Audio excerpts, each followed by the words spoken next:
Ladies and gentlemen, there comes a moment in every life when we are faced with a difficult truth. The person we are today may not be the person we need to become. Growth demands change, and sometimes that means letting go of who we've been. Destroying the old you isn't about shame or regret. It's about recognizing that the habits, thoughts, and fears that got you here might not be enough to take you where you want to go. It's about burning away the parts of you that no longer serve your future, so you can rise stronger, clearer, and more purposeful. Rebuilding yourself means stepping into discomfort. It means trading your excuses for discipline, your doubts for belief, and your comfort for courage. It's about becoming the architect of your own evolution. There comes a time in every person's life when the version of themselves they've been holding on to no longer fits the path they are trying to walk. It might be the habits you formed years ago, the identity you've clung to for comfort, or the story you've told yourself about what you're capable of. Growth isn't always about adding more to yourself. Sometimes it's about tearing away the layers that were built for survival, not success. And this is where the concept of self-destruction for growth becomes powerful. It means looking at yourself honestly and asking, what part of me is no longer serving me? That question alone takes courage, because we become attached to our ways of thinking, reacting, and living. We feel safe in the familiar, even when it limits us. But if you want to evolve, you must first accept that the old version of you, the one shaped by fear, insecurity, procrastination, self-doubt, or toxic environments, cannot survive in the life you're trying to build. That version of you might have been necessary at one point. Maybe it helped you get through hard times. Maybe it kept you safe when you didn't know what else to do. But now, that version has become your cage. And if you truly want freedom, you must break it apart, piece by piece. Destroying the old you is not a single event. It's not dramatic or loud. It's waking up and choosing differently. It's noticing your old patterns, when you reach for comfort instead of challenge, when you silence yourself instead of speaking truth, when you say I can't out of habit rather than fact, and actively choosing to do something different. It's shedding emotional weight. It's letting go of ego. It's being willing to fail and look foolish in the name of growth. Most importantly, it's understanding that there's no shame in outgrowing yourself. In fact, that's one of the most beautiful things a human being can do. The process is uncomfortable because it's unfamiliar. You may feel lost, uncertain, or exposed. But what you're really doing is making space for something better. You're not becoming someone else. You're becoming more of who you were always meant to be. The stronger, wiser, more grounded version of yourself is waiting to be revealed. But it cannot exist at the same time as the old you who refuses to change. That's why you must be brave enough to tear it all down, not out of self-hate, but out of the deepest form of self-respect. Because you deserve a life that aligns with your highest potential. And that begins the moment you decide to destroy the version of yourself that's been holding you back. One of the most powerful things you can ever do for yourself is to pause and examine the invisible systems that run your life. These systems are your patterns, the thoughts you repeat, the reactions you default to, the habits you've normalized, and the assumptions you've accepted as truth. Most of these patterns were created in the past. Some were picked up in childhood, others were forged during painful experiences, breakups, failures, betrayals, or even small moments of fear that you barely remember. But over time, without realizing it, these patterns become the script for how you live, and you keep following them even when they no longer serve you. We tend to think we are in control of our lives, but if you look closely, you will find yourself replaying the same emotions, the same excuses, and the same setbacks over and over. You say you want something different, but the way you think, speak, and act is tied to who you used to be. You want to grow, but you carry with you the weight of your old wiring. This is where change begins. Not with setting goals or chasing new outcomes, but by taking a hard, honest look at your patterns and asking, where did this come from? And is it still helping me? Recognizing outdated patterns is uncomfortable because it forces you to admit that you've been on autopilot. It asks you to own the fact that your current results, whether they're in your career, relationships, health, or self-worth, are not just random. They are the reflection of repeated behaviors that once made sense, but now create limitations. Maybe you shut down when you feel vulnerable because long ago someone made you feel unsafe for opening up. Maybe you procrastinate because somewhere along the way you linked your worth to perfection, and so now you avoid starting unless you know you'll succeed. Maybe you sabotage opportunities because you've internalized the belief that you're not good enough and any success feels foreign. These are not flaws, they are patterns, learned responses to an old environment.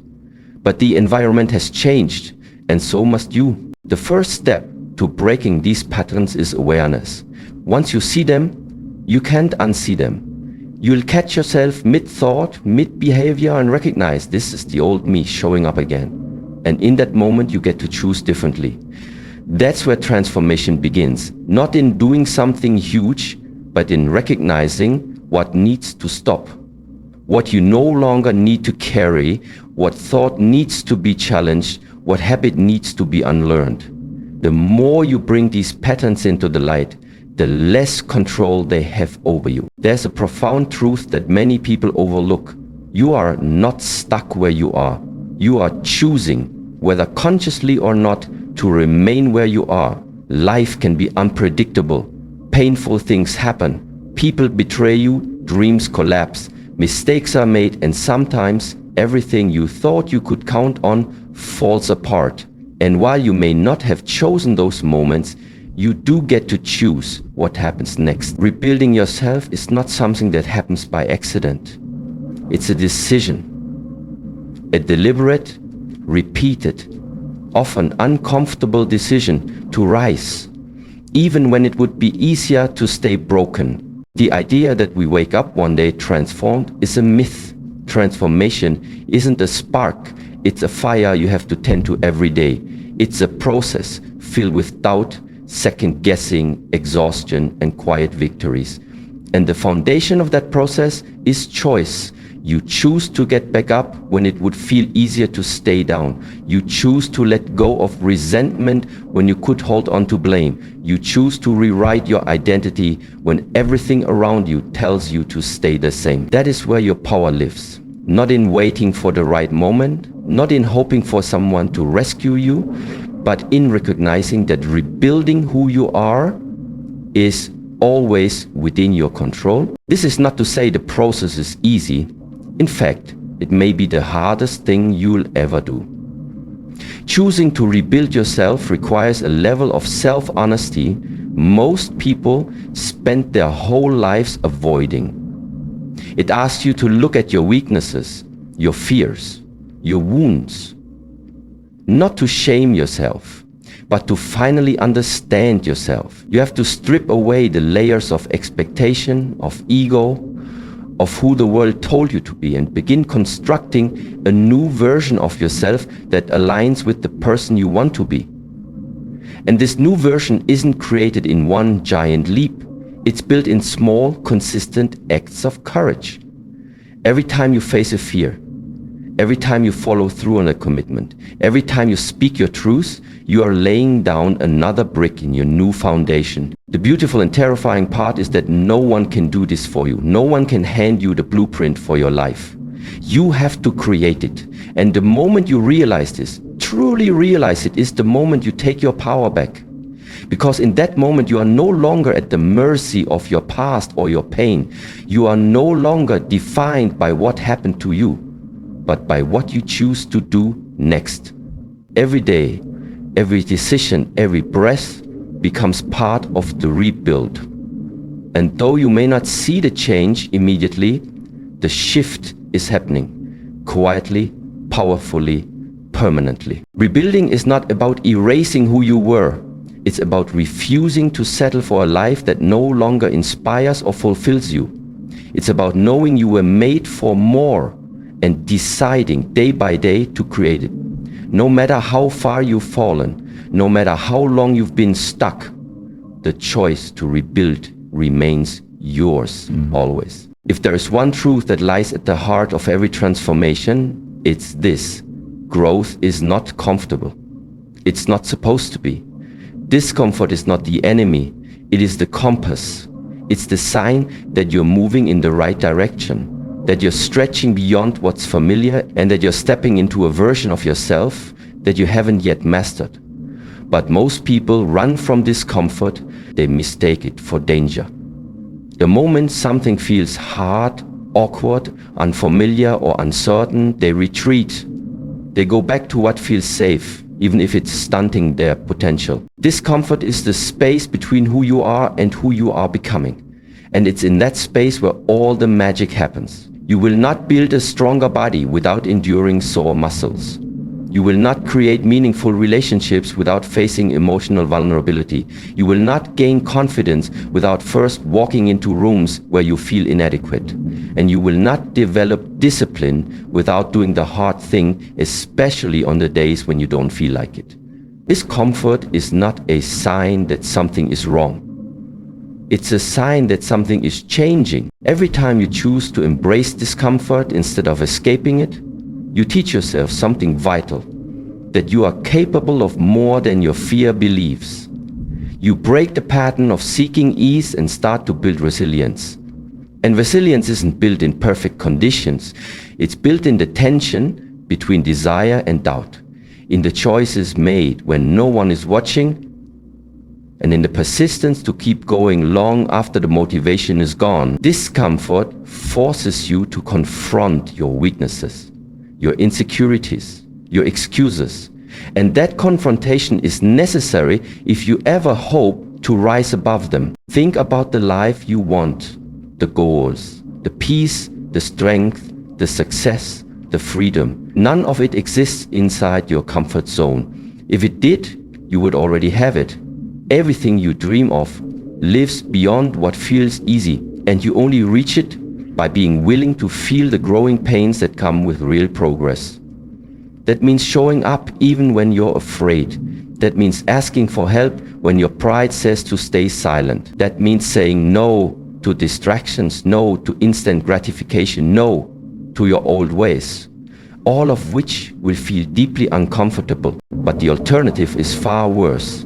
The alternative is staying stuck, staying small, living a life where your potential goes unused and your soul stays quiet. Comfort is seductive.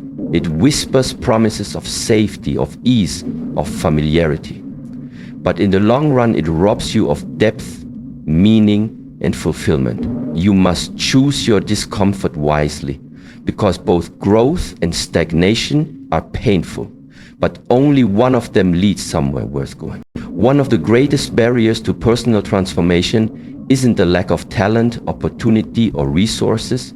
It's the presence of excuses. Excuses are subtle. They sound reasonable. They wrap themselves in logic and make you feel justified for staying exactly where you are. They say things like, "It's not the right time," or "I'm too tired," or "This is just the way I am." At first, they sound like truth. But if you look closely, you'll see they are just walls you build to protect yourself from the discomfort of change. They are shields that keep you safe from the risk of failure. But they also keep you locked inside a version of yourself that's far smaller than what you're capable. Letting go of excuses requires radical honesty. It means looking at your life and admitting that some of the limits you face are self-imposed. that some of the things you've convinced yourself you can't do are simply things you haven't committed to doing. It's easier to blame time, circumstances, other people, or the past. And for a while, those stories may have helped you cope. But if you truly want to grow, to evolve, to destroy the old you and rebuild something stronger, then those stories must be released. Because every time you repeat them, you reinforce the version of yourself that you're trying to leave behind. Excuses are comforting because they remove responsibility. They allow you to shift the weight of your inaction onto something external. But what they really do is rob you of your power. Because as long as you believe something outside of you is in control, you'll never take ownership of the change you seek. Letting go of excuses isn't about being hard on yourself. It's about reclaiming authority over your life. It's about standing in front of the mirror and saying, I'm not where I want to be, but I refuse to blame my way out of it. I will take action. I will take control. Once you release excuses, what remains is possibility. Possibility to do something different. Possibility to make progress instead of remaining trapped in cycles. Possibility to rise above your past limitations and create a future that reflects your true potential. But this requires effort. It requires consistency. It requires showing up when it's inconvenient, pushing through when it's uncomfortable, and moving forward even when no one is clapping for you. The truth is, everyone has reasons not to change. Everyone could list their limitations, their history, their pain.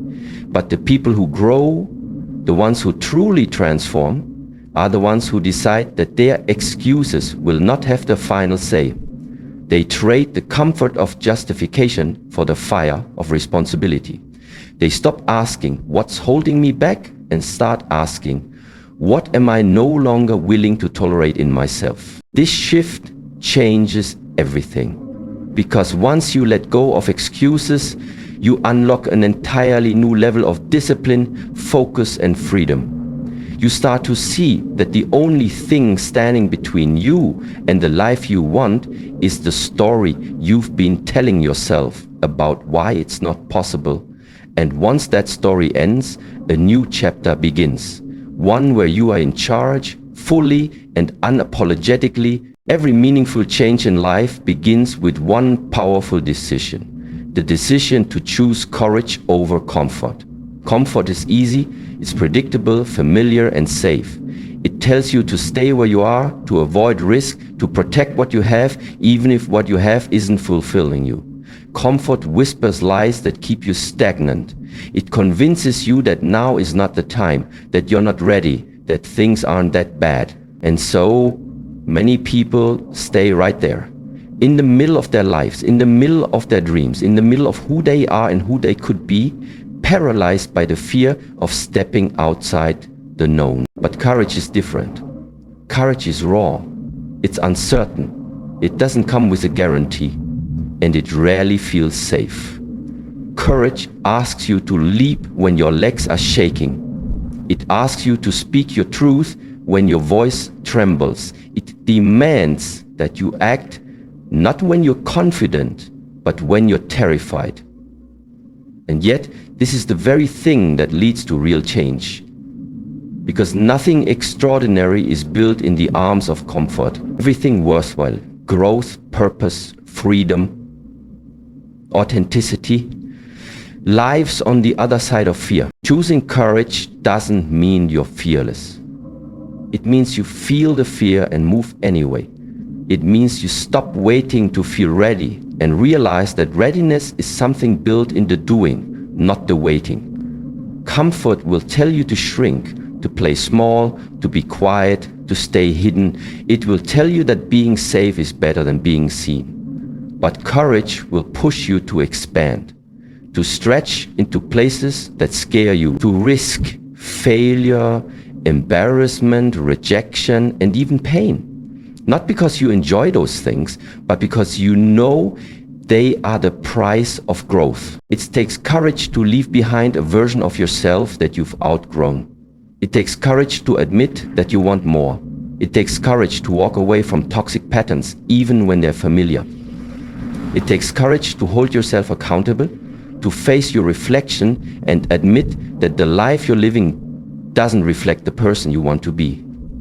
But the most courageous act of all is to begin again, not once, but as many times as necessary, until your life aligns with your truth. And that's the battle many people avoid, because comfort feels good in the moment, gives you the illusion of control. But over time it becomes a prison. You begin to feel stuck, not because you're trapped, but because you've chosen to stay still. And as the days pass, so does your potential. The more you cling to comfort, the more distant your growth becomes. But the moment you choose courage, even in a small way, the entire direction of your life can shift. Courage doesn't always look like bold leaps or massive decisions. Sometimes it looks like saying no when you used to saying yes. Sometimes it means applying for that job you feel underqualified for, starting that conversation you've been avoiding, or showing up for yourself even when no one else does. It's in the quiet, everyday choices that courage is built. And it is in those moments that you begin to rewrite your future. In the end, you cannot become the person you were meant to be while clinging to the comfort of the person you used to be. Growth demands risk. Progress requires discomfort. And every single time you choose courage over comfort, you're not just changing your circumstances, you're transforming your identity. You're becoming the kind of person who rises, who leads, who evolves, not because it's easy, but because it's necessary. Your mind is the control center of your entire life. Everything you do, every choice you make, every risk you avoid or opportunity you seize begins as a thought. And those thoughts are not always fresh or accurate. They are often echoes of the past, shaped by your environment, your upbringing, your failures, your fears, and the opinions of others. Without even realizing it, your mind becomes programmed, wired to expect certain outcomes, wired to repeat certain reactions, wired to accept certain limitations. And if you never stop to question that programming, you end up living the same life on a different day, never truly breaking free from the patterns that keep you small. Reprogramming your mind is not about pretending or forcing toxic positivity. It's about deep, deliberate transformation. It's about becoming aware of what you've been taught to believe about yourself and deciding whether or not those beliefs still serve you. Maybe you've been told that you're not good enough, smart enough, talented enough. Maybe you've internalized that success is for other people, that failure defines your worth, or that you must always play it safe to avoid disappointment. These beliefs take root early and run deep. They don't disappear on their own. They must be challenged, examined, and replaced intentionally. When you start to reprogram your mind, you begin to break the loop. You catch the inner critic as it speaks and you stop blindly listening to it. You identify the limiting thoughts and replace them with empowering truths. You stop asking, what if I fail, and start asking, what if I grow? You stop thinking in terms of survival and start operating from possibility. This shift doesn't happen overnight. But every time you redirect your thoughts, you're literally rewiring your brain, creating new pathways that support confidence, clarity, and self-leadership. Your brain is not fixed, it's adaptable. That's the beauty of neuroplasticity, the ability of your brain to change based on how you use it. Every time you choose a new thought, every time you respond differently to a familiar trigger, every time you speak to yourself with kindness instead of criticism, you are programming a new system, one that is aligned with the person you are becoming. This is powerful because once you take control of your thoughts, you begin to take control of your reality. But make no mistake, this work takes commitment. Your old programming is comfortable, it feels familiar even when it's harmful. And there will be days when the voice of doubt feels louder than the voice of truth. That's why reprogramming your mind requires daily practice. reading empowering content, surrounding yourself with people who support your growth, journaling your beliefs, speaking affirmations out loud even when you don't fully believe them yet. It's not just mental work, it's emotional, spiritual, and physical. It's a process of realignment every single day. You are not bound by who you've been. You are not a prisoner of your old mindset. You are the architect of your inner world, and with intention you can design a new reality. One thought at a time, one belief at a time, one breakthrough at a time. Reprogram your mind and you open the door to a life that once felt out of reach, not because the world has changed, but because you have. Your past is not your prison, but it can become one if you keep revisiting it as if it holds the blueprint for your future. Far too often people walk through life carrying the weight of who they used to be, dragging behind them every failure, every heartbreak, every missed opportunity, every mistake, and every version of themselves that didn't quite measure up. They rehearse the same stories of pain and regret, speaking them so often they become their identity. And the danger in that is simple but devastating. When you identify with your past, you limit your future. Detaching from your past does not mean forgetting it. It doesn't mean pretending it didn't happen. It means releasing your emotional grip on it. The guilt, the shame, the blame, the what-ifs, and the false belief that because something happened once, it will happen again. The past may have shaped you, but it does not define you. And the moment you realize that, you reclaim a kind of freedom that many never experience. The freedom to begin again. Sometimes the hardest part of growing is not becoming someone new, but letting go of the person you thought you were supposed to be. The version of you that made decisions from fear, the version of you that settled for less, the version of you that tolerated mistreatment, avoided risks, or dimmed your light to make others comfortable. You have to detach from that identity, not out of anger or regret, but out of love, because clinging to it keeps you repeating patterns that no longer match your purpose. Your past experiences are chapters, not definitions. They can inform your wisdom, but they should never imprison your self-worth. Whatever pain you went through, whatever darkness you survived, the fact that you are still here, reading this, breathing, yearning for more, proves that the past did not destroy you, but now you must make sure it does not control you. That means refusing to let past relationships shape your belief about love, refusing to let past failures determine your belief in what you're capable of, refusing to let old environments convince you that growth isn't possible. Detaching from the past also means forgiving yourself for the times you didn't know better, for the seasons when you felt lost, reactive, afraid, or unworthy, for the bridges you burned and the chances you didn't take. We're all works in progress, and punishing yourself for who you used to be only delays who you are becoming. You cannot rebuild a new you with your hands full of yesterday's regrets.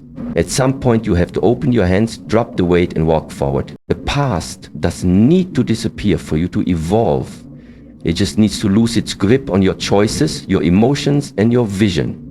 When you detach from it truly and fully, you start to see life not through the lens of what was, but through the lens of what could be. You no longer show up expecting repeat cycles, you show up expecting transformation. And that shift in mindset changes everything. You are not your lowest moments. You are not the person who quit, who failed, who stayed silent, or who broke down. You are who you choose to be now. And right now, in this very moment, you can choose to detach from the story that has been holding you back and write a new one grounded in strength, possibility, and self-trust. Because you are not meant to live in the past. You are meant to rise from it. Dreams are beautiful, ideas are inspiring, and intentions are powerful. But none of them mean anything without discipline. Discipline is the bridge between who you are and who you want to become. It's the structure that turns possibility into progress and vision into reality. Without it, even the greatest potential remains unused and the boldest goals remain untouched. Talent might get you started, passion might ignite the fire, but only discipline keeps it burning when the excitement fades and the journey gets hard. Discipline isn't glamorous. It's not loud or flashy. It's quiet, repetitive, often unnoticed. It shows up in the early mornings, in the late nights, in the moments when no one is watching and no one is cheering. It's saying yes to the workout when you'd rather sleep in. It's choosing focus over distraction. It's keeping the promise you made to yourself even when every part of you wants to quit. And it's in those daily acts of self-control that true transformation is built, not in grand gestures, but in consistent action. Discipline means doing the hard thing not just once, but over and over again. It means staying committed to the process even when results aren't immediate. And that's where most people give up, right at the intersection between discomfort and discipline.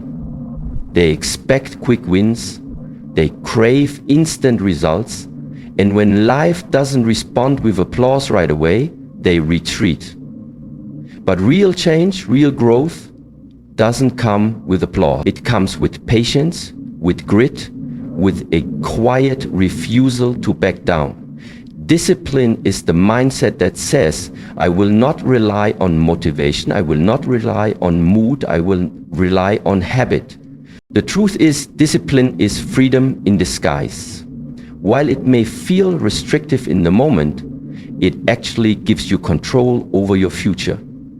When you become disciplined, you stop living reactively and start living intentionally.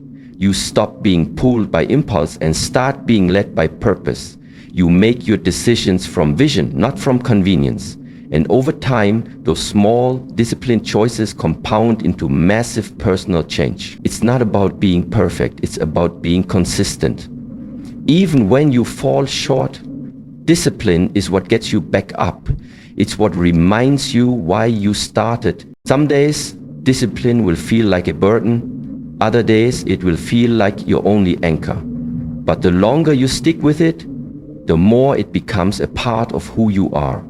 Not something you have to force, but something that feels natural, because it's aligned with your new identity. And that's the real power of discipline. It not only builds results, it builds you. Every time you choose it, you reinforce the belief that you are capable, responsible, and in control of your own life. And in a world full of noise, distraction, and delay, that kind of power is rare. But it's always available. You just have to decide to cross the bridge.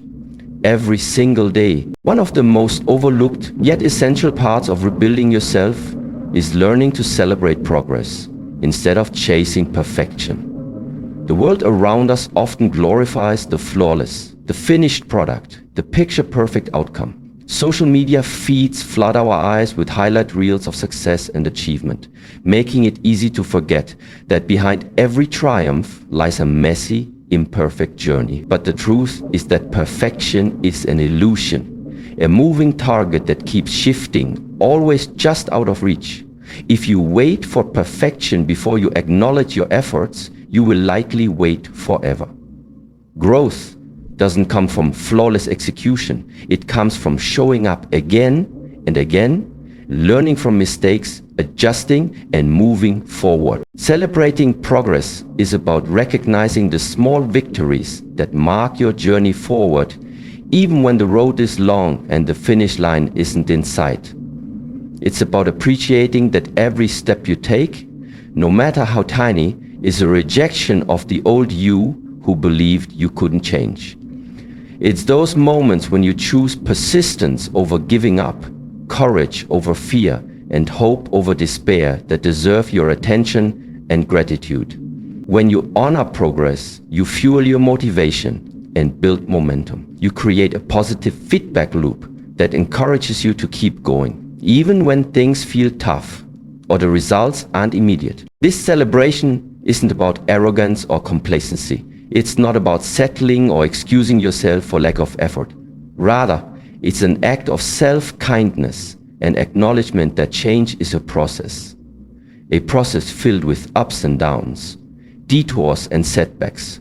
By allowing yourself to celebrate progress, you shift your focus from what you haven't done to what you have accomplished. This shift is crucial because it rewires your brain to look for growth instead of failure, to see effort as valuable, and to recognize that every step forward is a victory worth noting. When you stop demanding perfection from yourself, you free up mental and emotional energy. You stop punishing yourself for mistakes and start learning from them. You begin to view challenges as opportunities rather than obstacles, and you cultivate resilience. This mindset is what sustains long-term growth, because perfection is exhausting. It breeds fear of failure, procrastination, and paralysis. But progress is energizing, it's hopeful. It's a reminder that you are moving, evolving, and becoming stronger every day. Moreover, celebrating progress creates a sense of gratitude. Gratitude shifts your perspective from scarcity to abundance, from frustration to fulfillment. When you recognize the gains you've made, no matter how small, you foster a positive relationship with yourself. You develop patience and compassion, essential ingredients for lasting change.